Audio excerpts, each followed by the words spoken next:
Okay, right. Let's move to the last section then, which is obviously going to be the ugly point. So, Ross, what is your ugly point? Yeah, we kind of touched on Astralis, and I never like, you know, piling on other teams because we have a lot of our own issues at Fnatic.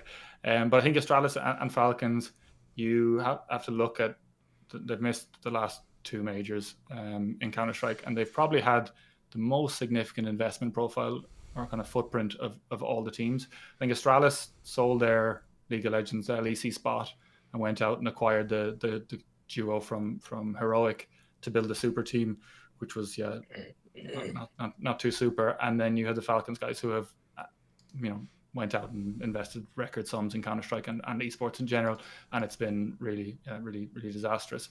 And I think that from a seller's perspective, it's like they injected a lot of like money into the scene in terms of when they acquired those players, it like as in they completely tore apart the ENCE roster without taking probably the most important piece of nerds.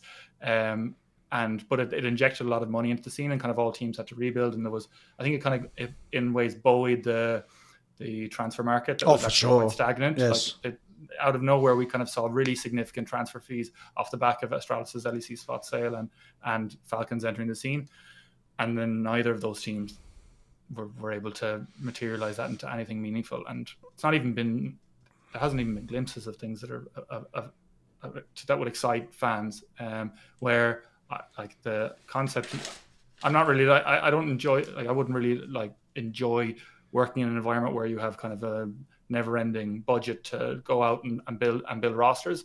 But there is an element of pressure that comes with that, but also you're almost laissez-faire in terms of like, we're going to go out and we're going to build a super team and invest whatever, and not really be that thoughtful about it. And it's kind of, I think Falcons have just expanded so much over such a short period of time when it comes to the amount of rosters that they're managing as well. So that has to play a part of it. I assume that they've kind of given the keys to the staff around the players to kind of look after things. And I think it's been really, even the simple addition, all that kind of stuff, it just feels really off. I think that they're probably internally super disappointed with how the last year has gone.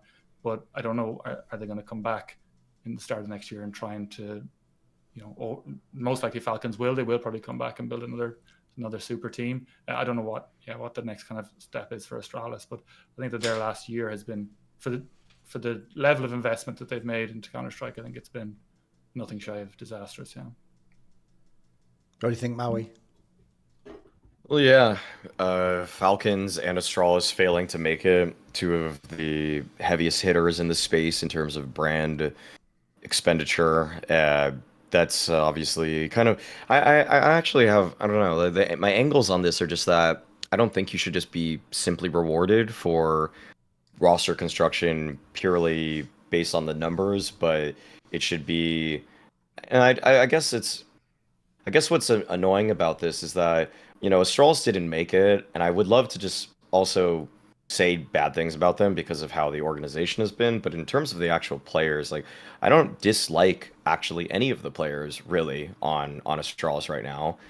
Sure, Cadian and the Astralis guys with the Hunden saga sort of turned into villains for a while, and like the Stabby arc was an interesting one, but I don't really dislike them that much actually, but it's just kind of unfortunate that Device couldn't play. I think they qualify if Device plays pretty easily actually. So that's just that's bad timing. That's bad timing for Device to pull out right then, and for him to kind of sack their major. And that's kind of the reality we live in, that if one player cites mental health issues or physical health issues, regardless, that it can kind of just change the course of your entire organization so easily. It's not like you're a 7-man, 6-man roster that can easily sub one guy in for one guy out. And for Falcons, I just think they just held on way too long to a team that wasn't working. For a team that's supposed to have as much money as they do, and they do have that much money, I don't understand why they didn't do anything quicker. I just feel like that to me is where I was really confused. Like, Modern wasn't really working out for me. Dupree was he was like a solid player. He wasn't a great player. I feel like and Snappy, despite how good he was as an in-game leader in CSGO, he was pretty detrimental to this team too. I also feel like the cohesion just never really came about. I feel like they needed more drastic changes quicker. So I actually feel like at one point you could have argued that the people that should have stayed on Falcons should have been Sun, Pius, and Magisk, and you could replace all the other three. But they ended up just kind of doing a Sun, Pius for Simple, which is cool on paper, but it just feels like this. It's just not really run with any.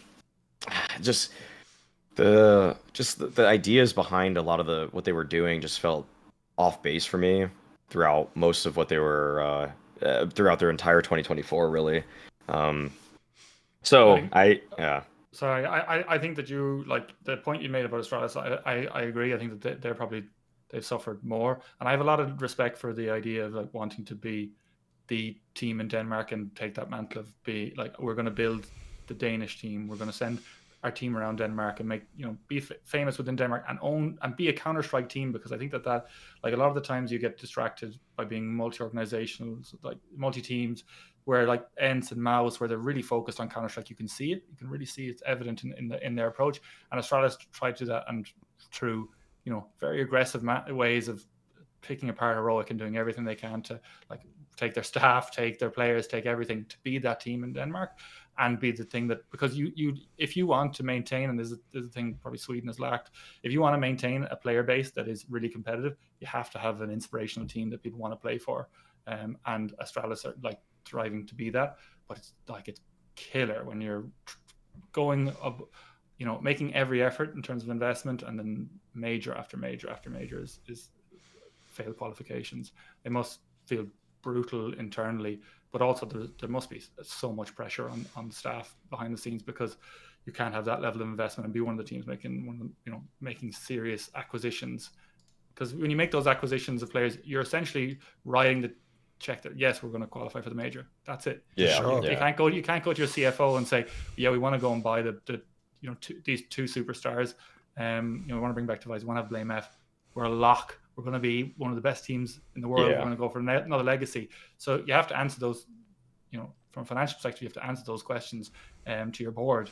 And I'm sure it's a very tough pill to swallow. And the timing of the Device thing is so brutal. It's kind of like just it's the last kind of dagger, I think, in how they've been run. Yeah, I agree with this actual framing that this is ugly rather than just bad. Because, for example, you could go in theory 2 years from now and maybe actually these projects invest millions again and it goes right and they're awesome and they're some of the best teams in the world. Like, the reason it should definitely be an ugly point is because it is a really fucking bad sort of canary in the coal mine moment for where the like transfer market is at in Counter-Strike, that these two teams can throw this many millions and actually in the end, yes, obviously the Device thing's like a little bit of an asterisk for this, but in the end, they weren't even particularly close to qualify for the major. Like, they actually both played kind of whack and uninspired CS and have just actually like limped to not even getting over the finish line. They've just limped to be, I don't know, shot with the shotgun right at the finish line because you might as well just get rid of these lineups. So that is a really bad sign for the scene, especially because in theory there's supposed to be two different approaches. Falcons is supposed to be the way Real Madrid, we just sign all the best players. Well, you obviously mega fucked that up. Like, I'll go into specifics on that. And then Astralis is trying to be like, we're just a Danish super team. By the way, as I pointed out in my point on the bad point,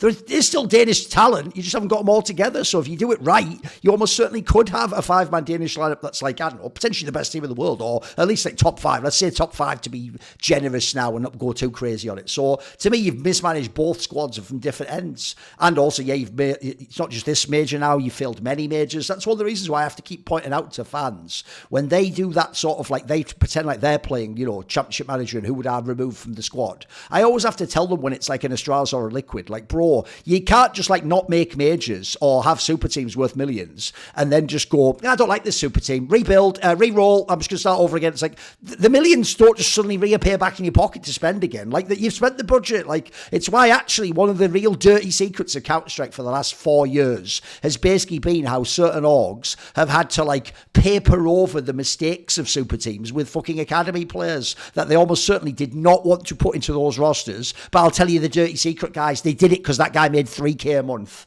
whereas the guy they had to fire made 30k a month, and they have to make up that budget aspect. And spoiler, this isn't the old days where you go, hey, you suck, 30k a month guy, see you dickhead, don't let the door hit you on the way out. On the way out he goes, and I'm bench, oh cool, I'll have 15k a month of that every month, while the guy getting the 3k plays, tanks the whole game because he might not even be a fucking support player, and then every fan goes, kill yourself, essentially, like, because that just sadly is the nature of the internet. So I also feel like it has so many knock-on effects when you fuck these projects up. So to bring it back to these specific two teams, though, I also do think the device one, here's the problem I have with this, Ross, is on the one hand, yeah, it's really unlucky. You can't have like your iconic player, one of your players with the best floor ever, be the guy who like can't play at the major qualifier. That probably does doom your team immediately. But I also just put this out there. When you consider, I've known this guy a long time. I've heard during some of the best years of Astralis, his like health issues were their absolute worst. And he was at times where he was in like real serious pain during matches. And look, I'm not going to speculate how bad or good it is now, but I'll just say this.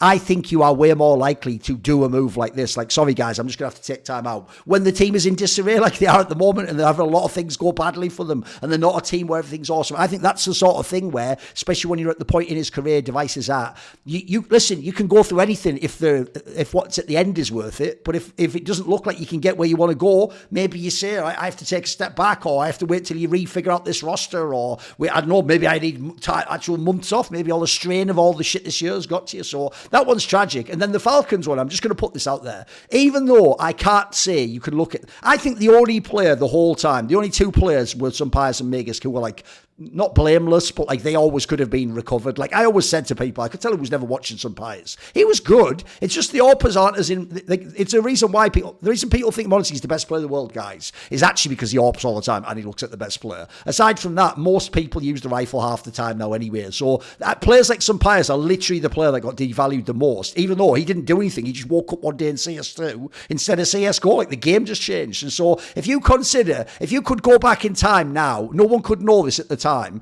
but in hindsight, Falcons did almost do exactly the wrong move the entire time. So first of all, they built a squad which would have been completed by having Nico, because the premise goes, you're actually upgrading Nerds to Nico. That sounds fucking fire on paper. That actually sounds, by the way, like we're going to win the major. And then you build the whole squad, but then you don't get Nico at the last hour. Now again, you can't know he's literally just going to like be like an actual Hollywood movie. He's about to like put the pen on the paper, and as it's about to touch with the ink, he goes, actually, you know, maybe second thoughts, and then doesn't sign. And you're like, what happened to the whole thing? What are you doing, Nico? Like, that's, by the way, I'm joking about this, but I'm almost not joking. If that was an actual sports franchise, Nico, you know that guy just goes straight out the fucking window of the skyscraper after that. Like, he's built a whole fucking off-season like that. And you're like, yeah, maybe I'd stay with my cousin actually and play Blast group stage. Like, this is why I always say you players don't know how entitled you are. It's fucking crazy. So anyway, I tried to build a team with Nico. Then when I don't get Nico, this is how crazy bad luck it is if you're snappy. All right, I have Boros. You know what? Boros is pretty skilled. Everyone's just seen. You can pilot this guy a little bit. I can't go into why, but I'll always tell people this. If you knew the reason why they kicked him from that team and the other stories people in the scene heard, none of you would ever question that move. In fact, you'd even go, I'm sorry, you're not actually simple, so I can't keep you in the team with the things you've done. So you even lose like your up-and-coming talent. And then in the end, your AWPer is weaker. So now you just don't have a star rifler and your AWPer is weaker in the game. Like, actually, it's kind of logical how bad they are. Now, look, they did, eye test-wise, also look like absolute ass. You can't excuse that. But I also think if you're someone like Snappy, it's like, bro, can I ever get a break? Like, even at the end, they go, we gave you simple. You gave me simple after, like, fucking 3 maps ever, officially, in CS2, a year after the game. Like, you give me the worst simple ever, didn't you? Like, you didn't give me a chance on that one. And then lastly, to me, the real moment you knew this lineup was doomed was the Dupree signing. Because that was the most ridiculous like example I've ever seen of like the analogy would be, they do this in football all the time too. When there's a team in trouble, you sign like a player who used to be like, put it this way, it's like Raheem Sterling going like fucking Arsenal now. It's like, you're not actually the old Raheem Sterling, bro. You're not going to like score 30 goals. Like, you're just here to make us believe like, no, that's an upgrade. Like, we're doing something, guys. Like, it's not enough. It's not the best player. It's not going to put you over the top. So the Dupree signing to me was a depression, because I think by then, this is, you know, we're still talking like 6 months into the game. By then, you already sort of knew that lineup wouldn't really work with that player change. It didn't even matter how well Dupree played, by the way. Even at those first like 2 months, he was pretty good. Like, it was never going to be enough. So sadly, this is almost like they unironically should put like this Falcons initial first year in a fucking museum, because it's how not to make a team in CS2, unfortunately. Like, they almost did zag every time they should have zigged, if you know what I mean. Now, look, some of it was bad luck, but also it just never ever worked on any level. I even think at the end of it, the saddest thing for me is I do think actually most fans will just take everyone except maybe Sun Pyres because of that simple angle, but also Magisk. They'll say all the rest are all trash. I think they can all be reused. Like, the actual one I would reclaim immediately, I predict he will be, is actually Madden. I think Madden will just go to another team. I think there's loads of teams want someone like that, mate, who's going to do the sorts of roles he is. So, I don't know. I think it's sad. I agree with you. It's definitely ugly. See more cool, funny, interesting clips based on topics from my content? Well, subscribe to this channel then, or, you know, be a pleb and don't.